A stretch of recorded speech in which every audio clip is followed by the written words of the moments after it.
तो भगवत गीता के 7वें अध्याय में आपका स्वागत है। इस अध्याय का नाम है ज्ञान विज्ञान योग। तो जैसे कि हमने कल भी डिस्कस किया था कि अब हम भगवत गीता के दूसरे मॉड्यूल है ना दूसरे स्तर पे पहुंच चुके हैं। और अभी जो 7 से लेके 12 तक जो अध्याय हैं उनमें बहुत ही ज्यादा आनंद आने वाला है, क्योंकि वो हमें भक्ति के बारे में ज्ञान देंगे अब। ठीक है, तो आगे बढ़ते हैं।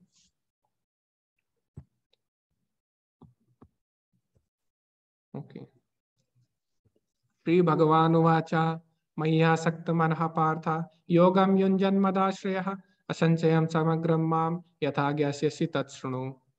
श्री भगवान ने कहा, हे प्रथापुत्र, अब सुनो कि तुम किस तरह मेरी भावना से पूर्ण होकर और मन को मुझ में आसक्त करके योगाभ्यास करते हुए मुझे पूर्णतया संशय रहित जान सकते हो।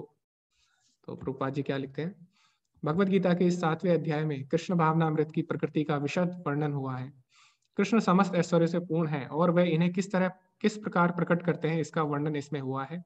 इसके अतिरिक्त इस अध्याय में इसका भी वर्णन है कि 4 प्रकार के भाग्यशाली व्यक्ति कृष्ण के प्रति आसक्त होते हैं और 4 प्रकार के भाग्यहीन व्यक्ति कृष्ण की शरण में कभी नहीं आते। तो सबसे पहले हमें देखना होगा कि ये अध्याय जो है ये भगवान से आरंभ हुआ है ना, इसमें भगवान ने आरंभ किया इस अध्याय को। तो जो भी अध्याय भगवान से आरंभ होता है, जिसमें भगवान बोलना आरंभ करते हैं, वो बहुत ही ज्यादा महत्वपूर्ण होता है। क्यों? क्योंकि उसमें भगवान बिना पूछे ही बता रहे हैं। तो बाकी अध्याय में अर्जुन पूछता है और भगवान बताते हैं, लेकिन जिन अध्याय में भगवान बिना पूछे बता रहे हैं, यानी वो जो ज्ञान भगवान देने वाले हैं बहुत ही ज्यादा महत्वपूर्ण है, तभी तो भगवान बिना पूछे बता रहे हैं उसको, है ना? तो इसीलिए ये हम अध्याय देखेंगे, हमारे लिए बहुत ही ज्यादा महत्वपूर्ण होने वाला है। तो इस श्लोक में भगवान क्या बोलते हैं कि अभी जो ज्ञान भगवान हमें देने वाले हैं इस अध्याय में, उससे क्या होगा, मय्यासक्त मना, हमारा मन भगवान में और ज्यादा लग जाएगा। मय्यासक्त मना पार्थ योगम युंजन मदाश्रया, और हम भगवान से और अच्छी तरह से जुड़ जाएंगे। योगम युंजन मद आश्रया, हम भगवान का आश्रय ग्रहण करेंगे। और ये जो ज्ञान है इसमें क्या है, समग्रम, समग्रम यानी पूर्ण ज्ञान है। ठीक है, इससे हमारे सारे संशय दूर हो जाएंगे। और लास्ट में भगवान क्या बोलते हैं, तच्छृणु, यानी अब इसको ध्यान से सुनो। तो भगवान ने यहाँ पे इस जो लास्ट शब्द है तच्छृणु, इस पे भगवान ने जोर दिया है। क्यों? क्योंकि जो हमारी नवदा भक्ति है उसमें श्रवणम सबसे पहली विधि है। ठीक है, नवदा विधि, नवदा जो भक्ति है उसमें आपने सुना होगा, श्रवणम कीर्तनम विष्णु स्मरणम पाद सेवनम, इस तरह 9 विधियां हैं भक्ति की। तो उसमें क्या है, श्रवण सबसे ज्यादा महत्वपूर्ण है। तो इसीलिए भगवान यहाँ पे जोर दे रहे हैं कि अब जो मैं बोलने जा रहा हूँ उसको ध्यान से सुनो, तत्सुनो। ठीक है, तो देखते हैं ऐसा इसमें क्या है। और इसमें प्रभुपाद जी क्या लिख रहे हैं, इस अध्याय में हम ये भी जानेंगे कि 4 तरह के कौन से लोग हैं जो भगवान की शरण में आते हैं, और 4 तरह के कौन से लोग हैं जो भगवान की शरण में नहीं आते। ना सिर्फ भगवान ये बताएंगे बल्कि ये भी बताएंगे कि क्यों नहीं आते, ऐसा क्यों होता है। तो बहुत ही ज्यादा महत्वपूर्ण अध्याय होने वाला है। आगे हम बढ़ते हैं। अब भगवान क्या बोलते हैं, अब मैं तुमसे पूर्ण रूप से व्यवहारिक तथा दिव्य ज्ञान कहूंगा। इसे जान लेने पर क्या होगा, इसे जान लेने पर तुम्हें जानने के लिए और कुछ भी शेष नहीं रहेगा। तो भगवान बोल रहे हैं अभी जो मैं ज्ञान दे रहा हूँ वो पूर्ण है। क्या हम लोग ऐसा बोल सकते हैं, क्या मनुष्य ऐसा बोल सकता है कि वो जो मैं ज्ञान दे रहा हूँ वो पूर्ण होगा? नहीं बोल सकता। क्यों? क्योंकि चौथे अध्याय में मैंने आपको बताया था कि मनुष्य के जो ज्ञान है उसमें 4 तरह के दोष हमेशा पाए जाते हैं। ठीक है, तो मैंने आपको बताया था कौन कौन से दोष होते हैं। पहला, गलती करना, है ना, मिस्टेक। दूसरा, हमारी जो इंद्रियां हैं वो अपूर्ण है। ठीक है, और तीसरा क्या है, हम धोखा खा लेते हैं। और चौथा, हम धोखा देने की प्रवृत्ति रखते हैं। इसीलिए जो हमारा ज्ञान है वो कभी भी पूर्ण नहीं होता, है ना, भौतिक ज्ञान। तो ये बात सिर्फ भगवान ही बोल सकते हैं कि अभी जो मैं ज्ञान दे रहा हूँ वो पूर्ण है। क्यों? क्योंकि भगवान पूर्ण है। ठीक है, जैसे कि ईशोपनिषद में भी आता है, ओम पूर्णमदः पूर्णमिदं पूर्णात् पूर्णमुदच्यते। तो इस उपनिषद में कहा गया है कि भगवान पूर्ण है और उनके द्वारा जो चीजें निकलती है, ठीक है, चाहे वो भगवान के द्वारा अभी ज्ञान निकल रहा है तो वो भी पूर्ण होता है। ठीक है, तो भगवान पूर्ण है और उनके द्वारा जो अभी ज्ञान निकल रहा है वो भी पूर्ण है। ठीक है, तो भगवान क्या बोलते हैं, इसको जानने पर और कुछ भी शेष नहीं रह जाएगा। तो यानी जो अर्जुन के सारे संशय हैं वो अभी इसमें दूर होने वाले हैं। ठीक है, जो अभी जो आने वाले अध्याय हैं इसमें अर्जुन के सारे संशय दूर हो जाएंगे। तो आगे हम बढ़ते हैं। अब भगवान इसमें ये बताते हैं, आपने सुना होगा कि कई लोग बोलते हैं भक्ति इतनी अच्छी है, अगर भक्ति में इतना आनंद है तो हर कोई भक्ति क्यों नहीं करता। ठीक है, तो अगर भक्ति इतनी अच्छी है फिर तो सबको भक्त होना चाहिए था, है ना। तो उसका भगवान उत्तर इस श्लोक में देते हैं, मनुष्याणाम सहस्रेषु कश्चित् यतति सिद्धये यततामपि सिद्धानाम कश्चित् माम वेति तत्त्वतः। कई हजार मनुष्यों में से कोई एक सिद्धि के लिए प्रयत्नशील होता है, और इस तरह सिद्धि प्राप्त करने वालों में से कोई विरला ही मुझे वास्तव में जान पाता है। तो भगवान बोले कि पहली बात, मनुष्याणाम सहस्त्रेषु कश्चित् एतत्, यानी हजारों हजारों व्यक्तियों में से कोई एक ही होता है जो मुझे पाने की इच्छा रखता है। ठीक है? और फिर आगे भगवान क्या बोल रहे हैं, यततामपि सिद्धानाम कश्चित् माम वेति तत्तदा। और कई लोग होते हैं वो इच्छा रखते हुए भी, ठीक है, मुझे जान नहीं पाते। तो जैसे कि अभी हम उदाहरण ले, तो जैसे अभी भगवत गीता का कोर्स है, तो शुरू में बहुत ज्यादा लोग होते हैं ना। तो पहली बात तो संसार में इतने ज्यादा लोग हैं, ठीक है, उसमें से कुछ ही लोग भगवान के बारे में जानना चाहते हैं। तो वो क्या करते हैं, भगवत गीता सुनना चाहते हैं। तो मान लो उन्होंने रजिस्टर किया कोर्स के लिए, ठीक है, तो मान लो 1000 लोगों ने रजिस्टर किया ना, कई करोड़ों लोगों में 1000 लोगों ने रजिस्टर किया। उसके बाद क्या होगा, कुछ ही लोग क्लास में आ पाएंगे, ठीक है, कुछ ही लोग क्लास में आ पाएंगे। और उनमें से भी जिन्होंने क्लास पूरी कर ली है ना, 18 दिन जिन्होंने पूरा कर लिया, उसके बाद ही कुछ ही लोग हैं जो भगवान के बारे में सही में जान पाएंगे। ठीक है, तो भगवान यही बोल रहे हैं कि बहुत ही दुर्लभ है ऐसे लोग जो मेरे बारे में जानने का प्रयास करते हैं और जो मुझे पूर्ण रूप से जान सकते हैं। ठीक है, तो चाहे बड़े बड़े देवता हो, वो भी भगवान को जानने में धोखा खा जाते हैं। ठीक है, तो भगवान को जानने का एक ही तरीका है, शुद्ध भक्ति। तो भगवान खुद बोलते हैं आगे आने वाले अध्याय में, भक्त्या माम अभिजानाति यावान चस्मि तत्वता। केवल भक्ति के द्वारा ही मुझे उस प्रकार समझा जा सकता है जिस प्रकार मैं हूँ। ठीक है, और ब्रह्म संहिता में ब्रह्मा जी स्वयं बोलते हैं, वेदेषु दुर्लभम अदुर्लभम आत्म भक्तो गोविंदमादि पुरुषम तमहम भजामि। तो ब्रह्मा जी बोलते हैं, हे गोविंद आदि पुरुष, तुमको वेदेशु दुर्लभम, यानी वेदों के द्वारा समझना भी दुर्लभ है, लेकिन अदुर्लभम आत्म भक्तो, लेकिन आत्मा की शुद्ध भक्ति के द्वारा तुम्हें समझना बहुत ही आसान है। ठीक है, तो इसीलिए जब तक शुद्ध भक्ति नहीं होगी, हम भगवान, भले ही हमारे मन में इच्छा हो भगवान को जानने की, लेकिन जब तक शुद्ध भक्ति नहीं होगी, हम फिर तब तक भगवान को नहीं जान पाएंगे। चाहे आप कितना भी वेद पढ़ लो, कितने भी आप शास्त्र पढ़ लो, लेकिन जब तक आप भक्ति नहीं करोगे, तब तक आप भगवान को नहीं जान पाओगे। तो यहाँ पे एक उदाहरण दिया गया, जैसे कि मैराथन होती है। तो मैराथन में क्या होता है, शुरू शुरू में बहुत ज्यादा लोग, पहले तो शहर में बहुत ज्यादा लोग होते हैं, उनमें से कुछ ही लोग मैराथन में भाग लेते हैं, और उनमें से भी कुछ ही लोग मैराथन को पार कर पाते हैं। तो इसी तरह भक्ति में भी है। ठीक है, शुरू में बहुत लोग इसमें रुचि लेते हैं, लेकिन अंत में कुछ ही लोग इसको पूर्ण कर पाते हैं, और उनमें से भी कुछ ही लोग भगवान को जान पाते हैं। ठीक है, तो आगे बढ़ते हैं। तो भगवान बोले ऐसा क्यों हो रहा है, ऐसा क्यों हो रहा है कि कोई मुझे जान पा रहा है, कोई नहीं जान पा रहा है, ऐसा क्यों हो रहा है। तो भगवान इस श्लोक में बताएंगे, भूमिरपो नलो वायु खम मनो बुद्धिरेव च अहंकार इति यम में भिन्ना प्रकृति अष्टधा। भगवान यहाँ पे अपनी अपरा शक्ति के बारे में बताते हैं। तो भगवान बोल रहे हैं अष्टधा, यानी मेरी 8 प्रकार की अपरा शक्तियां हैं। कौन सी, पृथ्वी जल अग्नि वायु आकाश मन बुद्धि तथा अहंकार, ये 8 प्रकार से विभक्त मेरी भिन्न प्रकृतियां हैं। तो अभी जो भगवान ने 8 चीजें बताई, ये किसमें आती है, जड़ वस्तु। ठीक है, तो भगवान की 2 शक्तियां हैं, जड़ और चेतन। तो जो जड़ शक्ति है, यानी उसे बोलते हैं हम अपरा शक्ति। ठीक है, तो उसमें क्या आ गया, पंच तत्व, जिससे हमारा शरीर बना है। और फिर उसके ऊपर क्या है, मन बुद्धि और मिथ्या अहंकार। तो ये भी क्या है, ये भी जड़ में आता है, भगवान की अपरा शक्ति में आता है। उसके बाद भगवान की एक पराशक्ति भी है, भगवान बोल रहे हैं इससे जो ऊपर है। ठीक है, इससे जो ऊपर है वो क्या है, भगवान की पराशक्ति है। तो वो कौन सी है, अपरयम मितस्त्वन्यायम प्रकृतिम विधि में पराम जीव भूताम महाबाहो येदम धार्यते जगत। ये महाबाहो अर्जुन, इसके अतिरिक्त मेरी एक अन्य पराशक्ति है जो उन जीवों से युक्त है जो इस भौतिक अपरा प्रकृति के साधनों का विदोहन कर रहे हैं। तो भगवान बोले जो आत्मा है वो क्या है, वो मेरी पराशक्ति है। ठीक है, यानी वो जो मेरी अपरा शक्ति है उससे सुपीरियर है। ठीक है, उससे ज्यादा महत्वपूर्ण है। लेकिन वो क्या कर रही है, वो भौतिक संसाधनों का दोहन कर रही है। तो जो भगवान की अपरा शक्ति चेतन शक्ति है वो क्या है, आत्मा। लेकिन जब वो भौतिक पदार्थ के संपर्क में आती है तो वो भी अपने आप को जड़ वस्तु मान लेती है, जिसके कारण क्या करती है, प्रकृति के संसाधनों का विदोहन करना आरंभ कर देती है। ठीक है, अभी यही हो रहा है ना, अभी हम सब क्या कर रहे हैं, प्रकृति के साधनों का विदोहन कर रहे हैं। क्यों, क्योंकि हम ये नहीं जानते कि हम लोग आत्मा है ना, हम अपने आप को शरीर मान बैठते हैं और हमें लगता है कि शरीर को तो एक दिन नष्ट हो ही जाना है, तो क्यों ना भोग कर लिया जाए ना। ऐसे भोग वृत्ति आ जाती है कि जीवन तो एक बार मिलता है और इसमें हमें पूरा भोग करना चाहिए, ऐसा आपने सुना होगा कुछ लोगों को बोलते हुए। तो इसीलिए हो रहा है क्योंकि वो भौतिक प्रकृति के संपर्क में आके अपने आप को भी जड़ वस्तु मान बैठे हैं, वो भूल गए कि वो लोग आत्मा है। ठीक है, तो भगवान इसमें यही बात बताते हैं। जैसे कि इसमें एक उदाहरण भी आता है जैसे मान लो कोई चील है, ठीक है, चील का बच्चा है। चील के बच्चे को अगर आप मुर्गों के बच्चों के साथ रखोगे, ठीक है, बचपन से, तो उसे लगेगा कि वो भी मुर्गे का ही बच्चा है ना, वो उड़ना भूल जाएगा।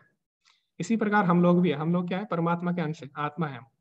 लेकिन जब हम भौतिक प्रकृति के संपर्क में आ जाते हैं, भगवान की अपरा शक्ति के जब हम संपर्क में आते हैं, तो हम भूल जाते हैं हम भगवान के अंश हैं, और फिर हम क्या करते हैं, प्रकृति के संसाधनों का विदोहन करना आरंभ कर देते हैं। तो अभी यही चल रहा है। तो अभी आपने सुना होगा कि साइंटिस्ट जो वैज्ञानिक लोग हैं वो मार्स पे जाना चाहते हैं, है ना? मार्स पे जाना चाहते हैं। तो प्रभुपाद जी बोलते हैं मार्स पे जाके क्या होगा, मार्स पे जाके भी हम वहां पे भी भोग करेंगे, आहार निद्रा भय मैथुन वहां पे भी करेंगे। तो वहां पे भी जन्म मृत्यु जरा व्याधि का चक्र लगा रहेगा। ठीक है। तो यही हमारी प्रवृत्ति बनी हुई है। अभी हम पृथ्वी से संतुष्ट नहीं हुए और अब हम दूसरे ग्रह पे जाना चाहते हैं भोग करने के लिए। ठीक है। तो ये प्रवृत्ति हमेशा बनी रहेगी, और किसी भी ग्रह में चले जाए हम, भौतिक ग्रह में, तो वहां पे जन्म मृत्यु जरा व्याधि का चक्र लगा रहेगा। तो जो बुद्धिमान व्यक्ति होगा वो क्या करेगा, जन्म मृत्यु जरा व्याधि से बाहर निकलने का प्रयास करेगा। ठीक है। तो आगे हम बढ़ते हैं। अब भगवान क्या बोलते हैं, सारे प्राणियों का उद्गम इन दोनों शक्तियों में है। इस जगत में जो कुछ भी भौतिक तथा आध्यात्मिक है उसकी उत्पत्ति तथा प्रलय मुझे ही जानो। तो भगवान बोले संसार में आप जो भी चीजें देखो उसे हम दो तरह से बांट सकते हैं, जड़ और चेतन। सारी चीजें उसी से बनी हुई है। ठीक है। आत्मा क्या है, आत्मा है चेतन और जड़, यानी सारी चीजें अपरा और पराशक्ति से ही बनी है भगवान की। तो भगवान बोले इनके उद्गम मैं ही हूँ। तो यहाँ पे हम देख सकते हैं भगवान से अनंत कोटि ब्रह्मांड निकलते हैं, एको अप्यसो रचितुम जगदंड कोटिम। तो भगवान एक है लेकिन उनसे करोड़ों ब्रह्मांड निकलते हैं। तो भगवान की इस तरह भगवान सब में अपरा और पराशक्ति के रूप में विराजमान है। आगे भगवान क्या बोलते हैं, हे धनंजय मुझसे श्रेष्ठ कोई सत्य नहीं है, मत्तः परतरम ना अन्य किंचिद अस्ति धनंजय मयि सर्वम इदम प्रोक्तम सूत्रे मणिगणा इव। तो भगवान बोल रहे हैं कि हे धनंजय मुझसे श्रेष्ठ कोई सत्य नहीं है, यानी भगवान ही परम सत्य है। ठीक है। जिस प्रकार, तो भगवान आगे उदाहरण भी देते हैं, जिस प्रकार मोती धागे में गुथे रहते हैं उसी प्रकार सब कुछ मुझ पर आश्रित है। तो भगवान यहाँ पे बोल रहे हैं कि सारी मेरी शक्तियां हैं, है ना, और मैं सारे संसार को मैं सारे संसार को क्या कर रहा हूँ, सारे संसार को मैं ही पालन कर रहा हूँ। सारा संसार मेरे पर ही आश्रित है, लेकिन मैं उनसे अलग हूँ, फिर भी मैं उनसे अलग हूँ। ठीक है। तो यहाँ पे भगवान यही बता रहे हैं। तो भगवान उदाहरण भी दे रहे हैं कि जिस प्रकार धागा होता है ना, सूत्रे मणिगणा हुआ, जिस प्रकार धागा होता है वो सारे मोतियों के अंदर होता है, सारे मोतियों को वो संभाल के रखता है। इसी प्रकार भगवान भी क्या कर रहे हैं, सारे विश्व को संभाले हुए हैं। ठीक है। भगवान सारे विश्व को संभाले हुए कैसे, जैसे मोतियों को धागा संभालता है, लेकिन फिर भी धागा अलग होता है और मोती अलग होता है। तो भगवान बोलते हैं मैं उसमें नहीं हूँ, लेकिन मैं उनसे अलग हूँ। ठीक है। आगे हम बढ़ते हैं।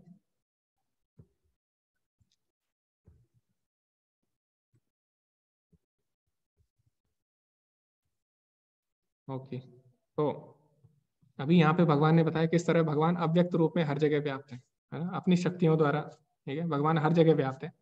लेकिन अब क्वेश्चन ये आता है, हमें किस प्रकार पता लगेगा कि भगवान हर जगह व्याप्त है। भगवान ने तो बोल दिया मैं हर जगह व्याप्त हूँ, लेकिन हम किस तरह भगवान को समझ सकते हैं, हम किस तरह भगवान की अनुभूति ले सकते हैं, किस तरह हम समझे कि हर चीज में भगवान है।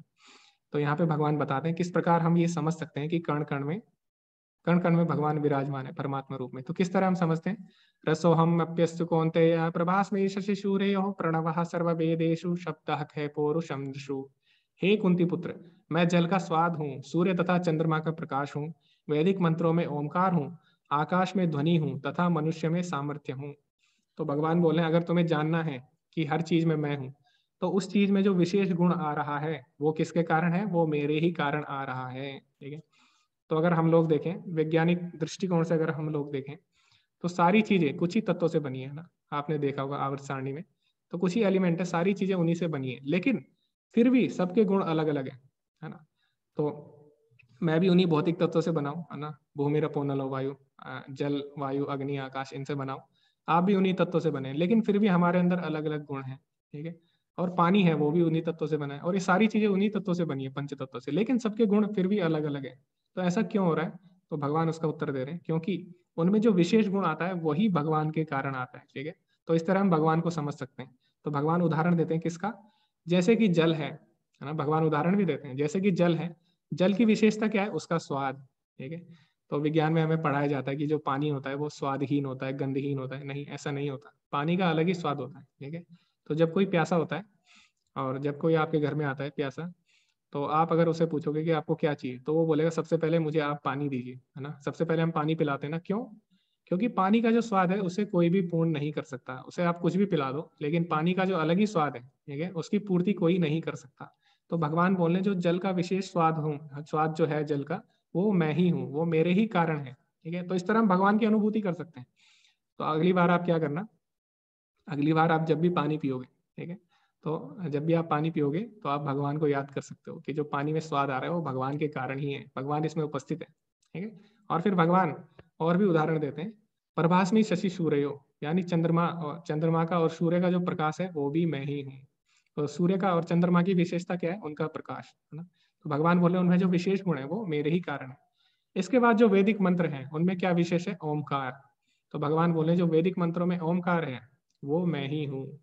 तो आपने देखा होगा जब हम हरे कृष्ण महामंत्र बोलते हैं तो उसमें ओम नहीं लगाते, है ना। ओम हरे कृष्ण ऐसा नहीं बोलते हम, क्यों? क्योंकि भगवान बोले ओम का अर्थ मैं ही हूँ, ठीक है। ओम भगवान को ही संबोधित कर रहा है, तो हरे कृष्ण महामंत्र में इसीलिए हम ओम नहीं लगा रहे क्योंकि उसमें सारे नाम भगवान के ही है ना? तो इसीलिए हम बाकी मंत्र जो बोलते हैं उसमें क्या करते हैं, हमें ओम लगाना पड़ता है, ठीक है? तो भगवान बोल रहे हैं वैदिक मंत्रों में ओमकार मैं ही हूँ।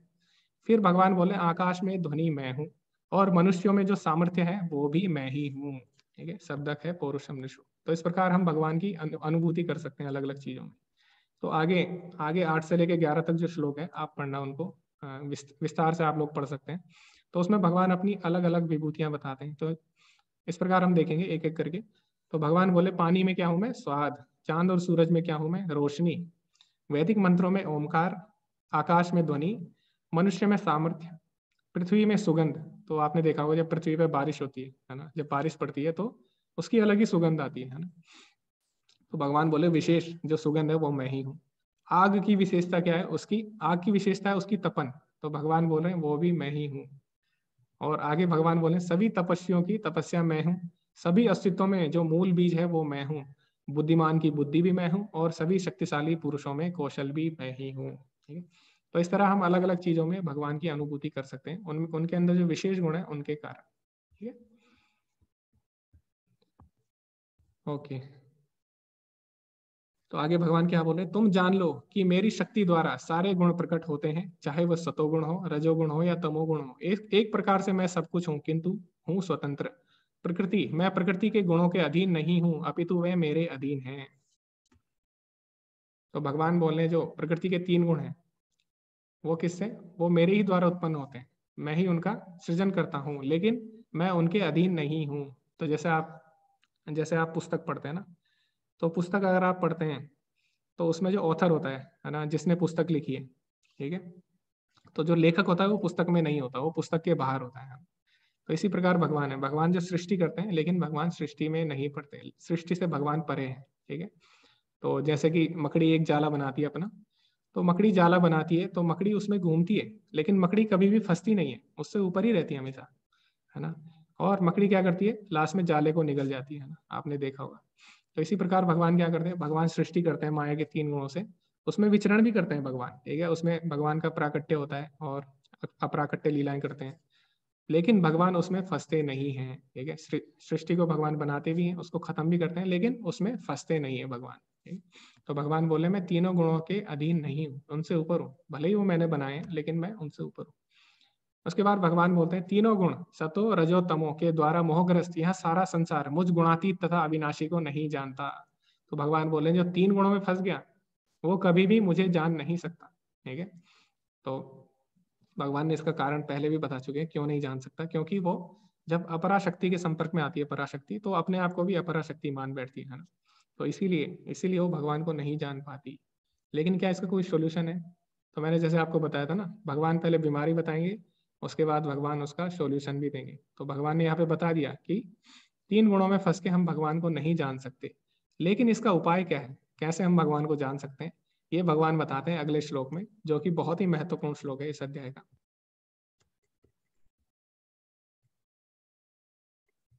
तो भगवान क्या बोलते हैं, देवी ही एष गुणमायी मम माया दुरत्यया मामेवै प्रपद्यन्ते मायामेतां तरन्ति ते।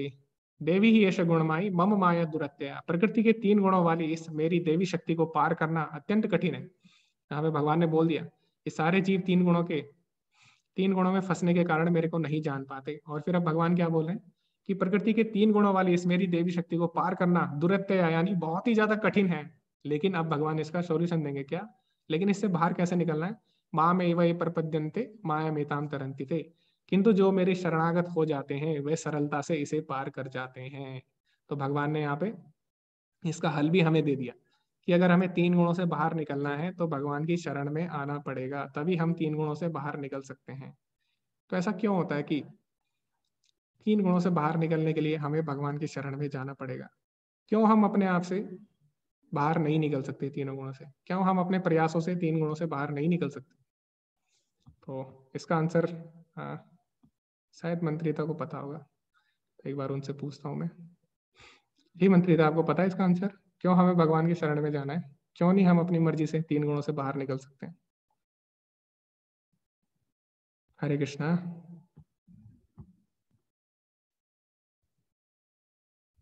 ओके, शायद मंत्रिता भूल गई है इसका आंसर। ओके, कोई गैस कर सकता है इसने पहले कोर्स किया है। हरे कृष्णा प्रभु जी। जी जी, आप बोलना चाहेंगे क्यों हमें भगवान की शरण में जाना है माया के 3 गुणों से बाहर निकलने के लिए।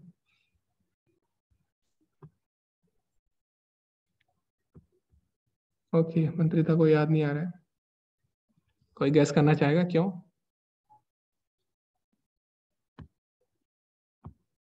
ओके, जी प्रभु जी। हरे कृष्णा। हरे कृष्णा प्रभु जी। जी जी। भगवान की शरणागति से हमको भगवान का धाम मिलेगा, ऐसा मेरा मानना है प्रभु जी। क्यों, लेकिन वही तो मेरा क्वेश्चन है, मतलब यहाँ पे क्वेश्चन ये है कि 3 गुणों से बाहर निकल जाएंगे हम, भगवान की शरण में जाएंगे, तो क्यों ना हम अपने ही प्रयासों से बाहर निकल सकते हैं। हम भगवान की शरण में जाके ही क्यों 3 गुणों से बाहर निकल सकते हैं। ओके, अभी आप सोचिए इस बारे में, तब तक हम ध्रुव के पास चलते हैं। हरे कृष्णा ध्रुव। हरे कृष्णा प्रभु जी। प्रभु जी हरे कृष्णा प्रभु जी। जी जी, बोलिए ध्रुव। प्रभु जी, जैसे कि भगवान तीन गुणों के ऊपर हैं, तो वही हमें उसमें से निकाल सकते हैं, ओके। तो इसलिए हमें उनकी शरण में जाना चाहिए। जी जी जी। ओके, तो अभी हमारे पास समय नहीं है, तो इसीलिए अभी हम सबको नहीं सुन सकते, तो आप लोग चैट में लिख सकते हैं। तो जैसे नैना माता जी ने भी लिखा है, तो चैट में उन्होंने लिखा है कि हाँ क्योंकि भगवान ही निकाल सकते हैं। हाँ, तो वही तो मैं बोल रहा हूँ, क्यों निकाल सकते। ओके, तो इसका आंसर प्रभुपाद जी ने दिया है अपने तात्पर्य में, क्योंकि हमें बंधन से वही निकाल सकता है जो खुद बंधन में ना हो, है ना। मान लो सबके हाथ बंधे हैं, अगर सबके हाथ बंधे हैं तो हम एक दूसरे को नहीं छुड़ा सकते ना, हमें वही छुड़ा सकता है जिसके हाथ बंधे नहीं हैं। तो इस प्रकार भगवान माया के 3 गुणों से बंधे नहीं है, तो इसीलिए भगवान ही हमें छुड़ा सकते हैं, ठीक है। तो जो बंधन से मुक्त है वही हमें बंधन से मुक्त कर सकता है ना। तो भगवान 3 गुणों से परे है, इसीलिए भगवान हमें 3 गुणों से बाहर निकाल सकते हैं। तो इसका उदाहरण एक और है, जैसे कि मान लो आप पानी में डूब रहे हो, है ना? अगर आप पानी में डूब रहे हो तो आपको, जो व्यक्ति खुद डूब रहा है वो आपको कैसे बचा सकता है पानी से। तो जो व्यक्ति पानी से बाहर है वही आपको बचा सकता है। इसी प्रकार यहाँ पे आप देख रहे हैं चित्र में, तो भगवान क्या है, भगवान भव सागर से परे है, तो इसीलिए वो भव सागर से हमें निकाल सकते हैं। हम सब खुद ही भव सागर में डूब रहे हैं, तो हम एक दूसरे को कैसे निकाल सकते हैं, अपने प्रयास से कैसे हम निकल सकते हैं, ठीक है। तो इसीलिए भगवान बोले जब तक मेरी शरण में नहीं आओगे तो वो 3 गुणों से बाहर नहीं निकल सकोगे, ठीक है। तो इसके और भी उदाहरण है, लेकिन समय काफी ज्यादा हो जाएगा, तो बस आप इतना समझ लीजिए कि हमें भगवान की शरण में जाना होगा 3 गुणों से बाहर निकलने के लिए। लेकिन अभी भगवान बताएंगे, इतना कुछ होने के बाद भी, इतना कुछ बताने के बाद भी 4 तरह के लोग भगवान की शरण में कभी नहीं जाएंगे, है ना। तो कई लोग बोलते हैं कि क्या सारा विश्व भक्त बन जाएगा। नहीं, भगवान बोले ऐसा कभी नहीं होगा। 4 तरह के लोग हमेशा दुनिया में रहेंगे जो कभी भी भगवान की शरण में नहीं आएंगे। तो वो कौन है, वो भगवान इस श्लोक में बताते हैं। नमाम दुष्कृतनो मूढ़ः प्रपद्यन्ते नराधमा मायया अपृता ज्ञान आसुरं भावमाश्रिताः। तो 4 श्रेणियां हैं मनुष्यों की जो कभी भी भगवान की शरण में नहीं जाएगी। कौन है, जो निपट मूर्ख हैं, जो मनुष्यों में अधम है, जिनका ज्ञान माया द्वारा हर लिया गया है, और जो असुरों की नास्तिक प्रकृति को धारण करने वाले हैं, ऐसे दुष्ट मेरी शरण ग्रहण नहीं करते। तो दुष्कृतना, दुष्कृतनो मतलब होता है जिनका दुर्भाग्य है। तो ऐसे दुर्भाग्यशाली 4 प्रकार के हैं जो भगवान की शरण में कभी नहीं आएंगे, ना ही आते हैं, ठीक है। तो पहला कौन है, पहला है मूढ़ा यानी मूर्ख। तो मूर्ख लोग कौन है? जो दिन रात गधे की तरह काम कर रहे हैं, और जिनको आप बोलोगे कि भगवान की भक्ति कर लो, भगवान का नाम ले लो, तो वो क्या बोलते हैं? हमारे पास टाइम नहीं है। ठीक है, ऐसे वो बहाना मारते हैं, हमारे पास टाइम नहीं है। तो जैसे गधा होता है ना, गधा क्या करता है? पूरे दिन काम करता है। ठीक है, क्यों करता है? क्योंकि शाम को उसका मालिक उसको थोड़ा सा चारा देता है ना। तो इसी प्रकार कुछ लोग हैं जो मूर्ख लोग हैं, वो क्या करते हैं? पूरा भौतिक जीवन में व्यस्त रहते हैं और भगवान के लिए बिल्कुल भी समय नहीं देते। क्यों? क्योंकि उन्हें क्षणिक सुख प्राप्त हो जाता है उससे। ठीक है, तो उसी में खुश रहते हैं, है ना, और दिन रात मेहनत करेंगे और उन्हें क्षणिक सुख मिलेगा, उसी से उनका काम चल जाता है। तो इसीलिए वो भगवान को जानने की जिज्ञासा नहीं करते। ठीक है, जानवरों की तरह अपना जीवन जीते हैं। लेकिन अब दूसरी कैटेगरी क्या है? दूसरी कैटेगरी है नराधमा, यानी मनुष्यों में अधम। यानी ये लोग मनुष्य की तरह जीवन तो जी रहे हैं, लेकिन मनुष्यों में भी सबसे नीचे हैं। तो पहला जो है मूढ़ा, वो जानवरों वाला जीवन व्यतीत कर रहे हैं। दूसरा जो है वो मनुष्यों की जीवन व्यतीत कर रहे हैं, लेकिन फिर भी भगवान के बारे में नहीं जानते, इसीलिए क्या है, वो मनुष्यों में सबसे अधम है। तो इसमें प्रभुपाद जी बोलते हैं, इसमें कौन आता है? इसमें वो लोग होते हैं जो जिनका सामाजिक और राजनीतिक स्तर से जीवन बहुत ही उच्च है ना, उच्च स्तरीय जीवन जीते हैं, लेकिन भगवान की जिज्ञासा नहीं करते। तो इसमें कौन आते हैं? इसमें आते हैं जो हमारे सेलिब्रिटी हैं, या जो हमारे राजनेता हैं, बड़े बड़े राजनेता, सारे की बात नहीं कर रहे। तो ये लोग क्या करते हैं? इनका अगर आप भौतिक जीवन देखो तो बहुत उच्च स्तरीय जीवन है ना। तो ये लोग उच्च स्तरीय जीवन तो जी रहे हैं, लेकिन फिर भी भगवान के बारे में जिज्ञासा नहीं करते। तो सबकी बात नहीं कर रहे हैं, मैक्सिमम लोगों की बात कर रहे हैं। ठीक है, अब तीसरे तरीके के लोग कौन से हैं? माया या अपहरता ज्ञाना, यानी इन लोगों में ज्ञान तो है, ये लोग ज्ञानी तो हैं, लेकिन इनका ज्ञान माया द्वारा हर लिया जाता है। तो इसमें कौन आते हैं? इसमें आते हैं साइंटिस्ट, वैज्ञानिक, है ना। और इसमें और कौन आते हैं? कवि, कवि जो होते हैं, लेखक जो होते हैं। और कौन होते हैं? दार्शनिक, फिलोसोफर। इन लोगों में क्या होता है? इन लोगों में बहुत ज्यादा दिमाग होता है, ज्ञान बहुत ज्यादा होता है, लेकिन माया या अपरथा, माया के द्वारा हर लिया गया है। इसीलिए ये क्या करते हैं? ज्ञान की बातें करते हैं, है ना, और ज्ञान से रिलेटेड, ज्ञान से संबंधित सारी चीजें करते हैं, लेकिन उसमें भगवान नहीं होते। ठीक है, तो बड़ी बड़ी रिसर्च करते हैं, अच्छी अच्छी नॉवल लिखते हैं अपनी बुद्धि से, सतोगुण में ये लोग होते हैं, लेकिन फिर भी ये क्या करते हैं? भगवान के बारे में नहीं जान पाते। फिर भगवान बोल रहे हैं चौथे लोग कौन है? आसुरम भावमाश्रिता, यानी जो आसुरी भावनाएं वाले हैं। तो इसमें कौन आ गया? इसमें आ गया नास्तिक। तो नास्तिक लोग क्या करते हैं?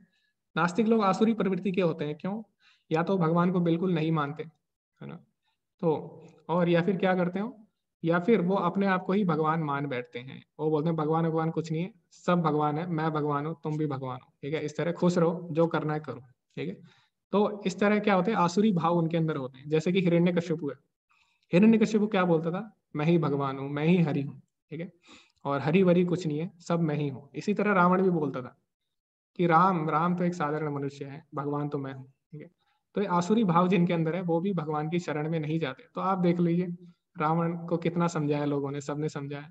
इस तरह हिरण्यकश्यपु है, उसको भी सबने समझाया, लेकिन वो कभी भी भगवान की शरण में नहीं आए। तो क्यों? क्योंकि आसुरम भावमाश्रिता। ठीक है, तो इस प्रकार भगवान चार लोगों के बारे में बताते हैं जो भगवान की शरण में कभी नहीं आते। तो फिर ऐसे कौन से लोग हैं जो भगवान की शरण में आते हैं? वो भी भगवान अगले श्लोक में बताएंगे कि ऐसा नहीं है कि चार तरह के लोग मेरी शरण में नहीं आते, ऐसे भी कुछ लोग हैं जो मेरी शरण में आते भी हैं। तो कौन से लोग हैं? चतुर्विधा भजन्ते माम जनः सुकृतिनो अर्जुन आर्तो जिज्ञासु अर्थार्थी ज्ञानी च भरत ऋषभा। हे भरत श्रेष्ठ, चार प्रकार की पुण्यात्माएं मेरी सेवा करती है, यानी मेरी शरण में आती है।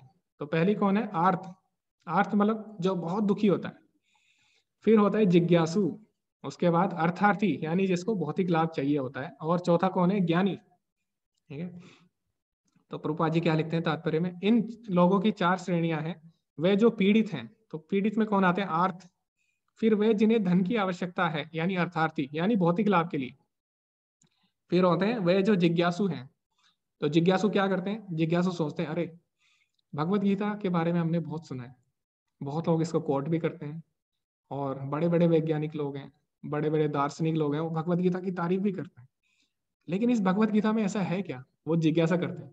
ठीक है, और इस जिज्ञासा के कारण वो क्या करते हैं? भगवान की शरण में आ जाते हैं। तो तीसरी कैटेगरी है जिज्ञासु। और चौथी क्या है? वे जिन्हें परम सत्य का ज्ञान है। और कुछ लोग ज्ञान, जब उन्हें पूर्ण ज्ञान हो जाता है, तब वो भगवान की शरण में आते हैं। तो प्रभुपाद जी आगे क्या लिखते हैं? ये सारे लोग विभिन्न परिस्थितियों में परमेश्वर की भक्ति करते रहते हैं। शुद्ध भक्ति निष्काम होती है और उसमें किसी लाभ की आकांक्षा नहीं रहती है। तो भगवान बोले चार तरह के लोग हैं जो उनकी शरण में आते हैं। तो आपने देखा होगा, आर्तो यानी जब कोई बहुत ज्यादा दुख में आता है तब भी वो भगवान की शरण में आता है ना, कि भगवान अब आप ही हो और मुझे बचा लीजिए। और इस प्रकार जिज्ञासु, है ना, आखिर ये भगवान है क्या, भगवत गीता है क्या। फिर आता है अर्थार्थी, ठीक है, जिसे कुछ भौतिक लाभ चाहिए होता है। और फिर होता है ज्ञानी, यानी जिसको भगवान के यानी परम सत्य के बारे में पूर्ण जानकारी हो चुकी। तो आप लोग चैट में लिख सकते हैं आप कौन सी कैटेगरी के हो, आप किस तरह से भगवान की शरण में आए हो। तो मैं तो जिज्ञासु था, तो मैं जिज्ञासा बस भगवान की शरण में आया हूँ। आप सब लोग भी चैट में लिख सकते हैं आप किस तरह भगवान की शरण में आए हैं। ओके, तो अब हम यहाँ पे उदाहरण देंगे कुछ, ठीक है। 4 तरह की जो कैटेगरी भगवान ने बताई, 4 तरह के जो लोग हैं, 4 तरह की श्रेणियां, उनके बारे में हम थोड़ा बहुत जानेंगे। तो यहाँ पे आया है गजेंद्र। तो गजेंद्र आता है किसमें, आर्थ में, यानी जब उसमें समस्या आई तब उसने भगवान को याद किया। तो जो गजेंद्र था उसने क्या किया, वो सभी अपने झुंड के साथ मस्ती कर रहा था किसमें, तालाब में, ठीक है। तो मस्ती कर रहा था झुंड में, अपने तालाब में झुंड के साथ। लेकिन तभी क्या हुआ, मगर ने उसका पैर पकड़ लिया, ठीक है। तो जैसे ही मगर ने पैर पकड़ा तो उसने पहले अपना पूरा बल लगाया बाहर निकलने का, लेकिन निकल नहीं पाया, ठीक है। तो उसके साथियों ने भी काफी बल लगाया, सबने एक दूसरे की पूंछ पकड़ी और उसे खींचा, लेकिन फिर भी निकल नहीं पाया। तो फिर उसने क्या किया, भगवान को जैसे ही स्मरण किया उसने, है ना, तो भगवान तुरंत आ गए। तो ये कौन सी कैटेगरी होगी, कौन सी श्रेणी होगी, आर्तो, यानी जो दुख में भगवान की शरण में जाते हैं। तो जो गजेंद्र है वो जीवात्मा को संबोधित करता है। तो जीवात्मा जब भव सागर में फंस जाती है, जब माया उसको पकड़ लेती है एक बार, तो चाहे वो कितना भी प्रयास कर ले, अपने प्रयास से नहीं छूट सकता।